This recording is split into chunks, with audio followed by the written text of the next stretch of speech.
Wow, ang saya. Isang barangay na labada? Puro mancha pa. Goodbye, pahinga. Mommy, isang laba lang yan sa Pride Bar Blue. May powerful stain-away enzymes na malupit sa dumit mancha. At di masakit sa kamay. Isang laba lang yan. Hello, pahinga. Hello, Pride Bar Blue. ACS.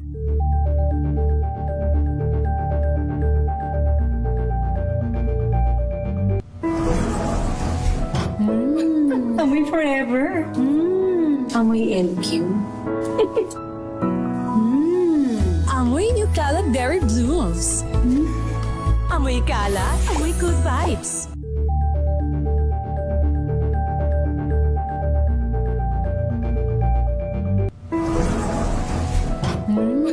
Amoy forever. Amoy LQ.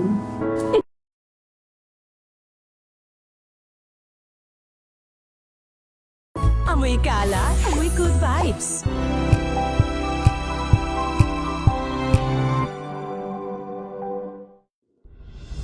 Tuloy-tuloy ang pagtulong, tuloy-tuloy ang pagseserbisyo at tuloy-tuloy ang balitaan kasama si May Binauhan sa Operation Tulong mula Lunes hanggang Biyernes.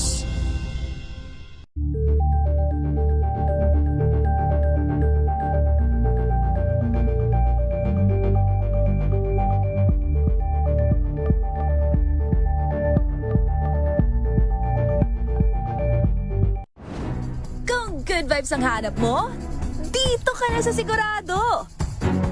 Mula sa mga istoryang nagbibigay ng inspirasyon hanggang sa mga kwentong may dalang solusyon. Mga balitang pampagaan ng pakiramdam at pampaganda ng araw. Hindi lang ba sa good news, kundi the better news. Mula Lunes hanggang Biyernes, 1:00 ng tanghali sa DZRH TV.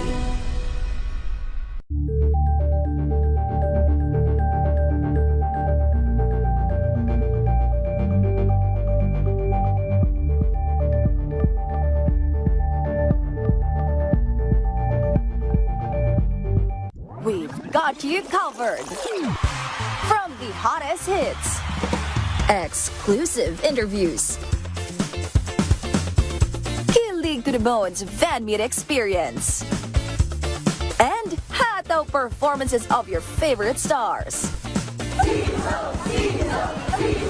Saturdays, 12 noon, dito lang sa DZRH TV.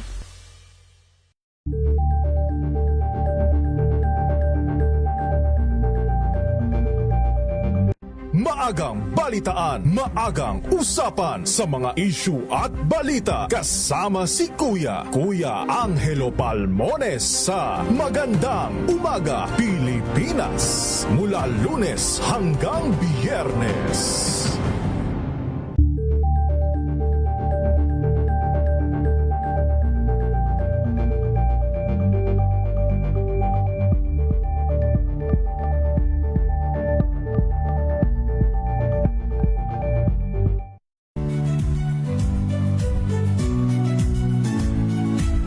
Magandang araw mga kaibigan. Ito po ang inyong balerina ng bayan, si Lisa Makuhay Lizalde, na nag-aanyaya sa inyong samahan kami at ang aming mga espesyal na panauhin para sa kalahating oras ng masayang kwentuhan sa aming programang Art to Art, kung saan ang usapang sining at kultura ay para sa lahat.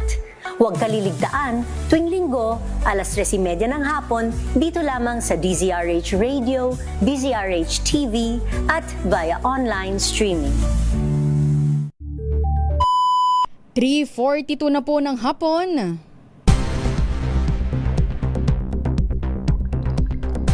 Lumabas muna tayo ng ating himpilan dahil si Manila Mayor Isko Moreno inilabas ang 42.6 million pesos na benepisyo para sa 92 na retiradong empleyado ng Maynila. RH29 Boy Gonzales sa detalye. Boy? Rina, inilabas na ng papalansod ng Maynila ang 42.6 milyong piso na halaga ng matagal nang naantalang benepisyo para sa 72 retiradong kawani ayon sa direktiba ni Mayor Isko Moreno Dumagoso. Sinabi na sa flag raising ceremony na saklaw ng payout ang mga retirado na may serbisyo mula halos 20 taon hanggang mahigit sa 40 taon at ang ilan ay nakatanggap ng higit 2 milyon. Inihanda at agad inilabas ng City Treasurer's Office ang mga cheque sa parehong araw. Ayon kay Moreno, bahagi ito ng hakbang ng desisyon na ayusin ang naiwang obligasyon ng lungsod sa kabila ng kasalukuyang pressure sa budget. Binanggit din niya ang pinakamatagal na naglingkod na retirado na kinilala sa seremonya si Roman Bandin na may 44 na taon at 9 na buwang serbisyo. Inikayat ng alkalde mga empleyado ng lungsod na panatilihin ang profesionalismo sa pakikitungo sa mga taxpayer upang mapanatili ang tiwala ng publiko at kaayusan sa pananalapi ng lungsod. Ito si Boy Gonzales para sa Visares, una sa Pilipinas, una sa Pilipino.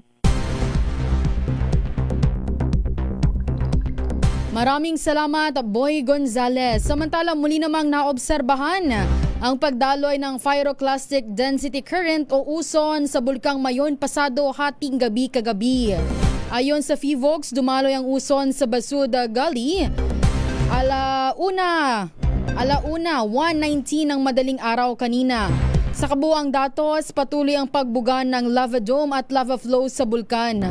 Aabot naman sa 133 ang rockfall events, ang naitala at halos 40 na pagdaloy ng uson. Samantala, patuloy ang isinasagawang pamamahagi ng tulong ng Department of Social Welfare and Development Region 5 sa mga nasa evacuation center. Kabilang sa ipinamamahagi ang family food packs, hygiene kits, kitchen kits, at iba pang relief assistance. Paalala naman po ng ahensya, hindi na kinakailangang magpakita ng kahit anong ID upang makatanggap ng ayuda, maliban na lamang kung ang tulong ay emergency cash transfer, assistance to individuals in crisis situations o cash for work. Kaugnay po niyan, pinalawig pa ng Civil Aviation Authority of the Philippines o CAAP ang Notice to Airmen o NOTAM para sa mga flight malapit sa Bulkang Mayon. Sa abiso ng CAAP, epektibo ito mula ngayong araw hanggang alas 12 bukas, January 13, dahil sa nagpapatuloy na aktibidad ng Bulkang Mayon.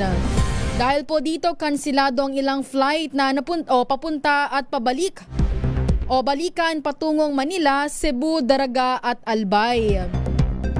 Inaasikaso na po ng mga tauhan ng Bicol International Airport ang mga apektadong pasahero habang patuloy na binabantayan ng CAAP ang lagay ng Bulkang Mayon. Samantala po ngayong araw, meron naman tayong good news. Dahil ang DZRH Operation Tulong makakasama sa pagtuloy ng paghahatid ng serbisyo sa masang Pilipino ang Text Taumazo Express Transport Solution. Kaugnay niya, nandyan ang ating kasamang si Aiza Gabriel ng DZRH Operation Tulong. Aiza, kamusta dyan? Yes, Miss Wina, no, tama ka dyan. Tuloy-tuloy pa rin ang paghahatid ng serbisyo sa masang Pilipino ng DZRH Operation Tulong, lalo na ngayon at makakasama na rin natin ang Text Taumazo Express Transport Solution. Ang Text Taumazo Express Transport Solution ay isang riders app, Miss Vina, no, na kung saan ay maaari nang ma-access ng ating mga kababayan dito sa Bulacan o yung mga Bulakenyo. Maaari na silang umorder, no, ng pagkain o ng masasakyan sa napakabilis na paraan. At kasabay din ito ay makakasama na rin ng Text ang DZRH Operation Tulong, no, sa paghahatid ng serbisyo sa mga kababayan natin na nangangailangan, lalo na kapag pumupunta tayo, no, sa iba't ibang lugar, lalo na kapag may sakuna, may bagyo, may lindol o hindi naman kaya ay mga sunog para tulungan yung mga kababayan natin, Miss Wina. Sa kasalukuyan, Miss Wina, no, patuloy pa rin ang programa dito sa Malolos Port Convention kung saan kasama nga sa mga nagsalita ang ating manager ng DZRH Operation Tulong na si Miss May Binauhan, at sa katunayan labis ang kanyang pasasalamat sa partnership natin sa TEX dahil noon pa man talaga ay nakakasama na natin sila sa pagiging isa sa mga partner service natin.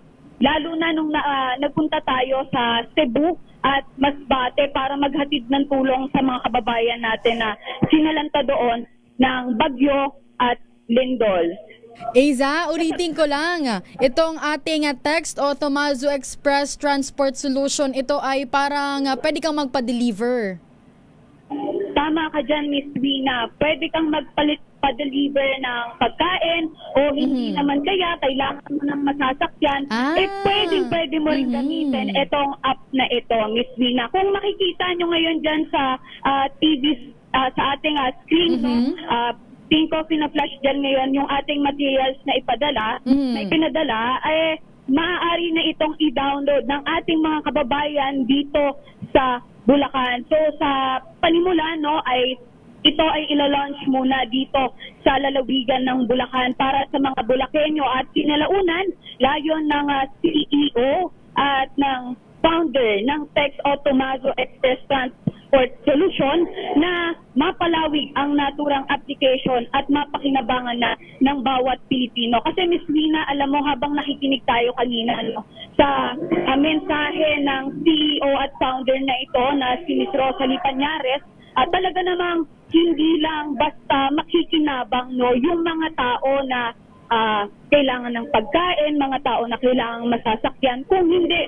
isa rin sa pinaka-prioridad ni Ms. Rosalie Pañares ay yung mga tao na magsisilbi bilang service ng mga proyekto at produkto na ipapadala nila sa masang Pilipino. Yung ating mga riders na madalas ay nalalagay sa disgrasya, panganib, isa yon sa kanilang tinutukan sa pamamagitan ng paggamit sa Wina ng AI application, 'di ba? Isipin mo yon, napakagandang bagay, advantage ng paggamit nila ng AI dahil nagamit nila ito bilang bagay na kung saan maaari nilang ma-monitor yung kalagayan ng ating mga riders habang patuloy silang naghahatid ng serbisyo sa ating mga kababayan. Miss Wina, ngayong hapon ay makakasama natin ang CEO at founder ng TEX o Tomazo Express Transport Solution na si Miss Rosalie Pañares, kasama siyempre ang ating Wonder Woman, Miss May Binauhan. Magandang hapon po, Mama Rosalie. Yan, magandang hapon po, ma'am. Ayan, makakasama natin ang ating Wonder Woman na si Miss May Binauhan. Patungkol pa rin po ito sa TEX o ang Tomazo Express Transport Solution na ngayon po ay nag-launch dyan sa Bulacan. At dyan, dahil po dyan, nasa linya ang ating Wonder Woman. Magandang hapon po, Ma'am May. Miss May, magandang hapon. Hi, Wina. Magandang hapon. Kala ko kanina live na kami. But anyway, mahina.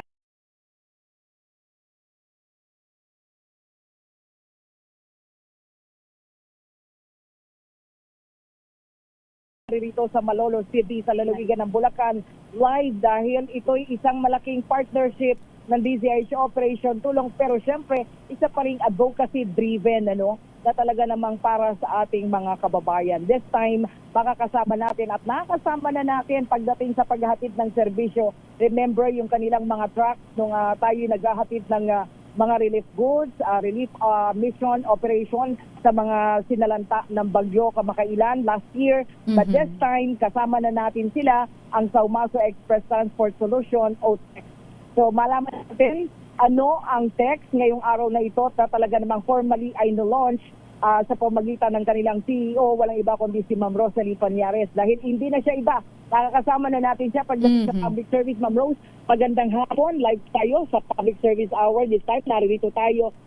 Sabihin natin sa ating mga kababayan, Luzon, Visayas, Mindanao, hindi lang dito sa Malolos, ano ang relevance ng ating okasyon ngayong araw. Magandang hapon, Ma'am Rose. Magandang hapon po, ma'am. Magandang hapon, Ma'am Winnie, sa lahat po ng ating mga tagapakinig. Maraming salamat po sa pagpapaunlak po ninyo na kami po ay mapuntahan upang personal na makita kung paano po ang paglo-launch ng makakapaghatid ng serbisyo mula po sa lahat ng mga Pilipino na nasa industriya ng logistics, kung saan ang ating pong advocacy ay masigit na kumita po ang ating mga delivery riders at even po yung mga tao na nagbebenta sa mobile application. Karagdagan po nito, ito po ay naglalayon kung saan nahigit nating mas mapababa pa ang lahat po ng presyo ng kanilang bibilhin sa ating mobile application through the fixed algorithm that we offer to the public. Ito po ang nais natin gawin upang itaas muli ang antas ng pamumuhay ng lahat po ng mga tao na nasa industriya po ng logistics. Oo, ano ang kaibahan sa mga existing apps nito, ma'am? At sabi mo nga, ito para sa ating mga kababayan. Okay, ang kaibahan po nito, kung kayo po ay isang delivery rider at kayo po ay nagdi-deliver ng food, kayo po ay zero deduction. Pero kung kayo naman po ay nagdi-deliver ng parcel o nagdi-deliver ng mga boxes, kayo po ay kahit gaano pa po kalayo ang inyong delivery, naka-fixed 15 pesos lamang po ang ibabawas sa inyo. Ito ay kakaiba sapagkat meron din po kaming tinatawag na Internet of Things, kung saan ito ay tumutulong ng 10-step security process, kung saan ang mga tao po ay ating minomonitor hindi lamang sa global positioning system but also with the technology na dinala natin mula sa Hong Kong, kung saan kaya po nitong i-monitor kung ano po yung maaring dinaanan at kung maari pong inaantok o maaring natutulog na po ang ating mga riders, sila po ay sinasabihan ng system at ang lahat ng ito po ay nire-record po ng ating system kung saan kaya po nating i-monitor ang safety ng mga tao na ating isinasakay or ang mga bagay na ating ipinadadala po. Ayun, so meaning hindi lang negosyo, Ma'am Rose, kundi kaligtasan din ng ating mismo delivery rider. Opo. Mami, at ang kagandahan po nito, dahil ikaw ay isang entrepreneur, you have the option for you to keep selling your product online. Hindi ka nagkakaroon ng limitasyon. Okay? So nagkakaroon ka po ng maraming pagkakataon upang masigit mo pang maibenta ang iyong mga produkto sa pamamaraan na alam mo din kung paano mo i-disenyo ang bawat kita.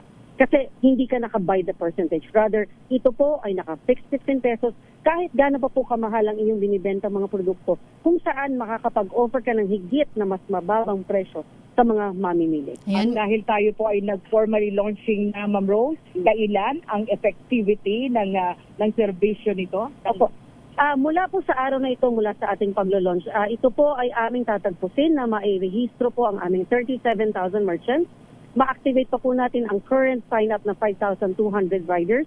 And we believe ito po ay maghigit pang magdodoble sapagkat sa tulong po ng inyong DZRH, ito po ay naipahahatid natin ang balita. Sabi nga namin, kahit gaano pa kaganda ang aming advocacy, kung wala kaming katuwang na media that will really foster this news to other people, hindi po nila ito malalaman. Kaya malaki po ang pagpapasalamat namin sa lahat po ng mga tumutulong na umattend at magsabi ng magandang kwento at balita na ito sa lahat po ng mamamayang Pilipinas. At hindi lang yan, Wina, dahil ang DZRH Operation Tulong ay isa sa mga beneficiary ng apps na to, no, ng e-text.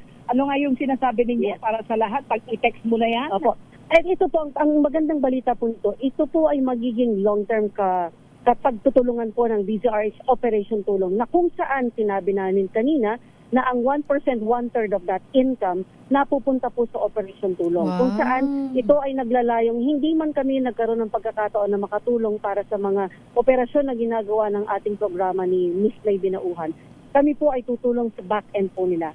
And then at the same time, ito po yung gusto namin makita ng mga tao. Kung kailangan ba ng sasakyan, i-text na yan. Gutom ka ba? I-text mo na. May utos ka? Mag-text ka na. Yan, no? Miss May, matanong ko lang kay Ma'am Rose kasi kanina nabanggit ni Aiza na ngayon ay ang lokasyon niya lang dyan muna sa Bulacan. Kumbaga try lang, testing lang. Syempre, Ma'am Rose, meron tayong balak. Syempre, mga kababayan natin dito sa Metro Manila, gustong matry itong text natin. Opo, ganito po siya, Ma'am Wina. Ang ginagawa po natin, the Franco Philippines is helping us in selling the franchise. Sila po ang gumawa ng aming business model. And for us to really foster a lot of locations, sinisimulan po natin kasi dito po sa mga nag-apply po sa amin, hindi siya concentrated in Bulacan but rather it's all over the Philippines. Marami na po ang nagtatanong, kayo po ba ay darating sa amin? Kayo din po ba ay darating? meron po kaming innovation din na ginawa. Ito po ay ang remote activation, meaning kahit po kami ay nasa Bulacan lamang, ang amin pong remote activation will cover national, hindi lamang po sa local. Kasi nga, minamaximize po natin whatever the technology has to offer.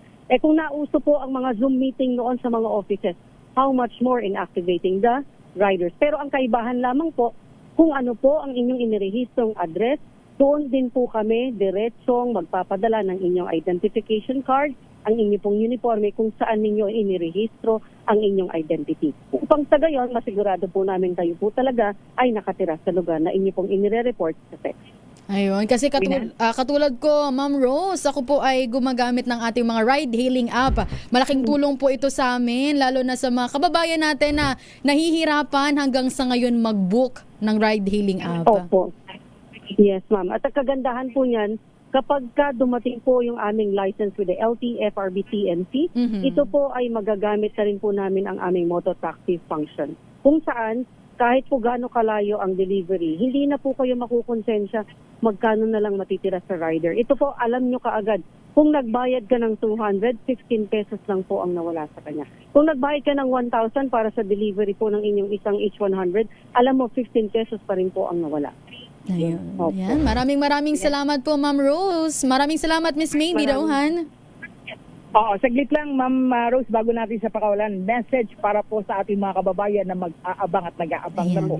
Sa lahat po na nag-aabang at nakakapakinig po sa ngayon, nais po namin tulungan niyo po kami na maihatid ang balitang ito, lalong-lalo na kung kayo po ay may mga kamag-anak na isang rider, kung saan sila po ay higit na makikinabang sa aming serbisyo na ibinibigay. Sabi ko nga po, we are making every vehicle available to Bulakenyo, but soon sa maraming Pilipino. And by the way, I'd like to mention as well, nakaredy rin po ang ating Text Malaysia. And ito po ay nakabase po sa success ng Philippines launch namin. After 6 months, we will be now moving forward. Bakit? Sapagkat naniniwala po ang ibang bansa na nakarinig ng ating advocacy that this can also be done. And this is helping us become very proud Filipino. Thank you so much. Maraming salamat. Maraming salamat po sa inyo po. Salamat po, ma'am. Maraming salamat. So yan, Wina, Miss Rose Paniares, ang CEO ng Text. Of course, natutuwa tayo, Wina. Ngayon ay nasa middle na yung programa, pero tuloy-tuloy pa rin at marami sa ating mga audience ay mga student leaders, Wina. Nakakatuwa. So ngayon ongoing yung panel discussion with the Q&A, question and answer. So si Elaine ang nakasala ngayon sa entablado as moderator para sa mga tanong kaugnay pa rin ng text. Yan. Ayan. So sa pangalan ng ating buong pwersa, of course with ang ating kasama si Aiza Gabriel and of course si Elaine Apit at syempre ang ating piloto Mike Lumaban at mula dito sa Malolos Convention Center, no, dito sa Malolos City, Bulacan. Ayan. At syempre kasama din natin ang ating, of course, ang ating team operation tulong. Muli, ako May Binauhan, una sa Pilipinas, una sa Pilipino. Maraming salamat, Wonder Woman, Miss May Binauhan. Ito, magandang tulong ito sa ating mga kababayan. Itong Text, Tomazo Express Transport Solution. Kaya sabi nga nila kanina, kung gutom ka, i-text mo na yan. Kung kailangan mo ng transport, kung kailangan mo ng masasakyan, i-text mo na yan. Sa ating pagbabalik, syempre naratsadahan pa rin natin ang mga nag-comment sa ating Facebook at YouTube Live. Ang ating oras, 4:01 ng hapon. RH number.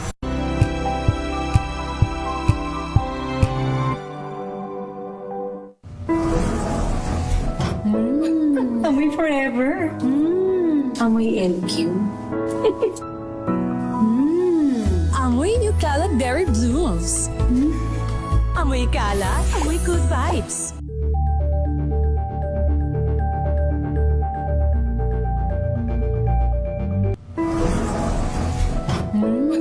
Amoy forever. Amoy LQ.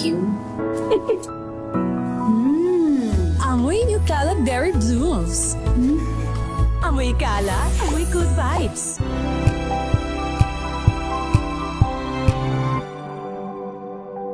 Curious ka ba sa maraming bagay? Kami na ang bahala dyan. Aalamin, tutuklasin at bibigyang linaw namin ang mga katanungang bumabagabag sa inyong isipan. Sa programa kung saan ang bawat sagot ay galing lamang sa mga eksperto. Ang Expert's Opinion, tuwing linggo 3:00 ng hapon, dito lang sa DZRH TV.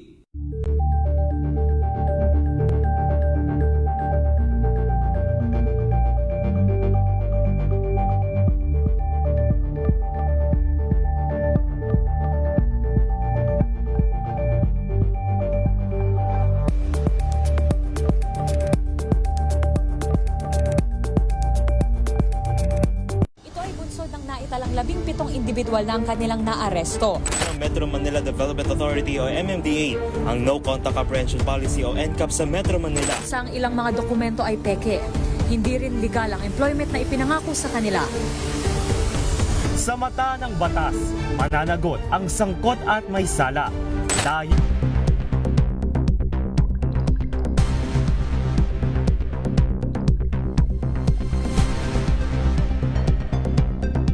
3 minuto na po makalipas ng 4:00 ng hapon. Magandang hapon po sa mga nagko-comment sa ating Facebook at YouTube Live. Sa mga taga Sorsogon dyan, taga Bicol Region, magandang hapon po. Mag-ingat po tayong lahat. Dahil nga ito'y binabantayan natin ang Mayon Volcano, meron din tayong binabantayan na posibleng pumasok na low pressure area sa ating Philippine Area of Responsibility. Sa pangalan pa rin po ni Miss May Binauhan, ang ating Wonder Woman, Miss May Binauhan. Ako po inyong nakasama, Wina Pearl Hesoro, sa ating Public Service Hour. Ito po si Wina Pearl Hesoro, una sa Pilipinas, una sa Pilipino. Ang ating pong oras, 4:04 ng hapon. Susunod na po, programang Break Time nila kay Deo Macalma at Miss Thea Petro Corpuz. Ang oras ay hatid sa inyo ng Anesthetic Pre...